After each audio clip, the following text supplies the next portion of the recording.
Welcome back to the deep dive. Today we're jumping into a really personalized exploration based on your source material, looking at some ancient philosophical symbolism. We're tackling excerpts from the allegory of Bāveva, the forest of material existence. In this text, it's really a guide to the human experience, isn't it? It tries to answer why we always feel a little lost or anxious, even when things are supposedly going well. Exactly. It compares the entire material world, our modern lives included, to a vast, dense, dangerous forest.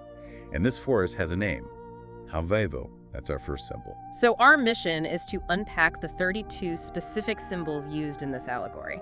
They're meant to describe basically every part of conditioned life, from our own minds right up to our ultimate destiny. Right. And if we can map the forest, the idea is maybe we can find the way out. Let's start with the main character, the merchant. Who is that? The merchant, that's item 2, is the living entity. It's you, the soul. And this merchant enters the forest not for wisdom, but out of greed. Greed for what? For cheap commodities, wood, earth, things for quick material profit. But the problem is, as soon as he starts chasing these little profits, he gets tangled up. He completely forgets how to get back home. Okay, let's unpack this. So the merchant is lost, and the first threats he faces, they're not external monsters, they're internal. Yes. The first threat to his, let's call it his spiritual wealth, are the 6 plunderers. That's item 3. Which are? Our own 6 senses. Eyes, ears, nose, tongue, touch, and the mind itself. I always thought of the senses as just tools, but the text calls them thieves. Why? Because they steal our focus. They steal our wealth, our energy, our money, our time, and they divert it toward pointless sense gratification. So like chasing the newest phone to see a better screen or Yeah. expensive food just for a momentary taste. Precisely. That drive plunders the resources we could be using for something lasting. And leading this whole operation is the bad leader. Item 4, our intelligence. Our diverted intelligence. It's the wisdom that's gone astray. Our mind knows what's right, but this bad leader chooses the quick pleasure over long-term clarity. It puts the senses first. That's already a lot to handle internally, but then the allegory gets really personal. It talks about jackals and tigers. Yes, item 5. And it says, these are our family members. Wow. That's incredibly harsh, comparing loved ones to predators. It is. It's a very strong simile. The point isn't that they're malicious, but that even loving material relationships are based on self-interest. They drain the merchant's resources. How so? Well, the text gives this stark example of the wife as a tigress who sucks the husband's vitality day and night through, demands, expenditures, and physical pleasure. It's about the drain, not the intent. An unconscious draining of the energy you'd need to escape the forest. Exactly. And the root of all this, what keeps the merchant stuck, are the herbs and creepers. Material desires, item 6. Yes, they cling to the heart like weeds and just stifle any real freedom. Unless you change what you desire, they just keep growing back. Okay, so we've covered the internal mind and close relationships. Part 2 seems to be about the search for external comfort, for shelter. He finds a mountain cave. Item 7, the happy home, the illusion of a permanent safe sanctuary. An illusion that gets shattered pretty quickly by the mosquitoes and serpent. Item 8, the daily enemies that invade our peace. The mosquito is that constant, irritating stress, and the serpent is that sudden, sharp pain. They're a reminder that no shelter is truly safe. And while he's busy swatting mosquitoes, there's a quieter loss happening. The rats, beasts, and vultures. Right. Item 9, these are just external thieves. A bad investment, a sudden bull, a government fine. Your wealth just disappears and you're left depleted. But the biggest illusion of all is the home itself, isn't it? The Gandharvapura. Item 10, the house in the sky. It's a phantasmagoria.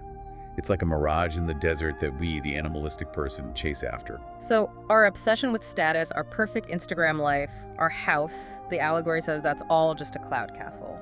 It is. It's completely temporary.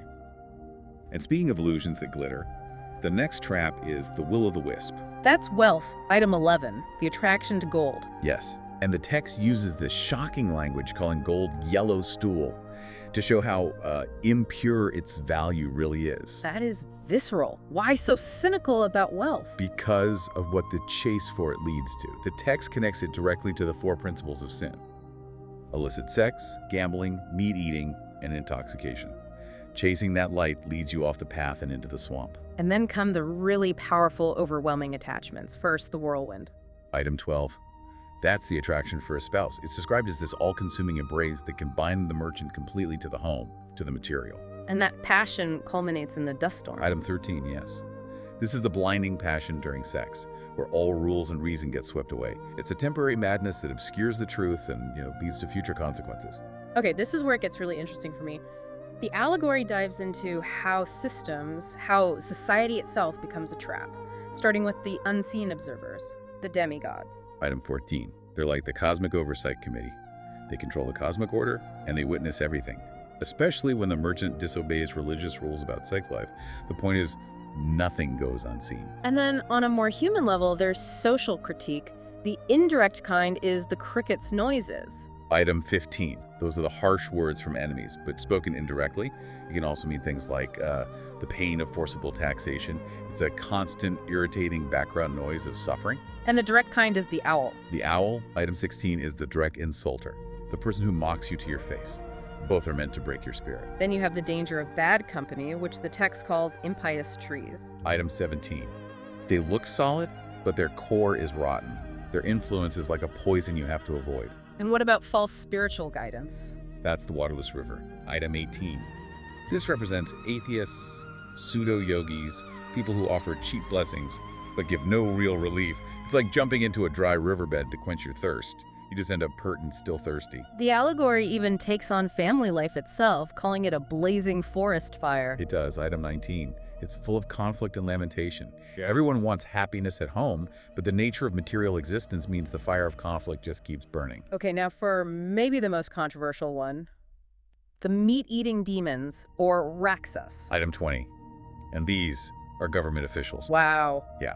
It's a critique of corruption. It says they use their power to forcibly take the merchant's wealth through taxes and fines, leaving him so disheartened it's as though he loses his life. It's a very skeptical view of state power. Deeply skeptical. Yeah. And then you have the weight of just social tradition.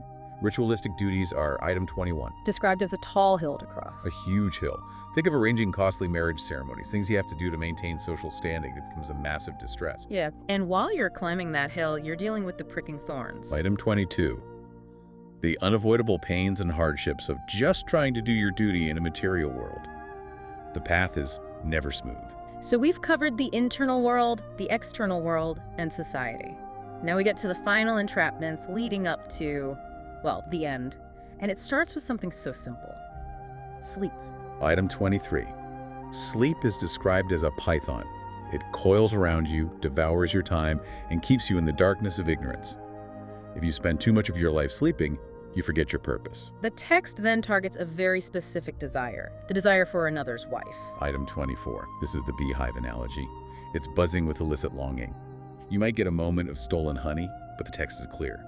It leads directly to hellish conditions in jail. And who are the earthly guards against that? The chastisement by guardians. Item 25.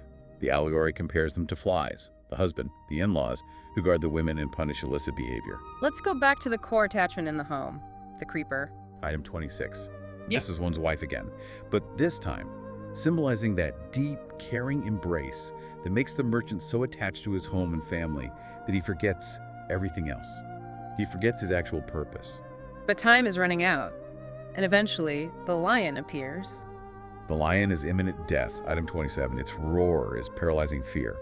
And this lion is actually the Harikakra, the wheel of time of the Supreme Lord. It's unstoppable. It's always revolving, spending the life of every single living thing. And in that moment of tear panic, the merchant often runs for help to the wrong places, to the herons, crows, and vultures. Exactly. Item 28. These are the false saviors, the pseudo-gurus, the fake incarnations, the people who promise a quick fix. They can't save anyone from the lion's attack. So who are the true guides? The swans. Item 29. The swans are the perfect brāhmaṇas, the genuinely wise individuals. They have the amazing ability to separate the milk of truth from the water of illusion. They're the only reliable guides. And the allegory contrasts them with the monkeys. Item 30. The monkeys are people completely absorbed in mundane life-eating, sleeping, mating, defending. They just jump from one temporary pleasure to the next. And their homes are the trees of the monkeys. Yes. Item 31. Households where the only goal is improving temporary bodily comfort, where everyone just forgets that their short lifespan is almost over. Which brings us to the final, largest threat, the elephant. Item 32. This is it. Ultimate, unavoidable death.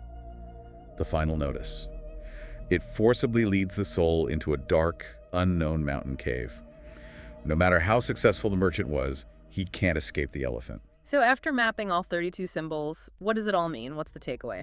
It means the struggle is constant. The message is that the material world is decalium, it's full of miseries, and it's also ashervatam, which means temporary. The struggle is insurmountable by material means alone. So you can't win the game inside the forest. You can't. You're just being perpetually punished with these brief moments of fake comfort. The only solution is to get out. And how does the merchant do that? Through spiritual shelter. The text says, to follow the path of the bumblebees, who are always at the lotus feet of the Supreme Lord, Vitnu or King, and to take shelter of a true spiritual master, a guru. That association is the only way out. The sources bring up Maharaja Bharata as the prime example of this. He gave up everything, a kingdom, a family. He did, and he could do it because the attraction to the Supreme, known as Uttamashloka, or one with the best reputation, was so much stronger than any material attachment. Everything else felt like, well, giving up stool. His story shows that the path of the swans is the only one that truly leads out of the forest. It's a profound and frankly a pretty bracing map of the human condition. So here's a final thought for you to take with you. If the material world with all its comforts is ultimately compared to yellow stool and a blazing forest fire, what single material pursuit are you chasing right now? That one cheap commodity that, according to this allegory, might actually be blocking your own path to lasting peace. We'll leave you with that.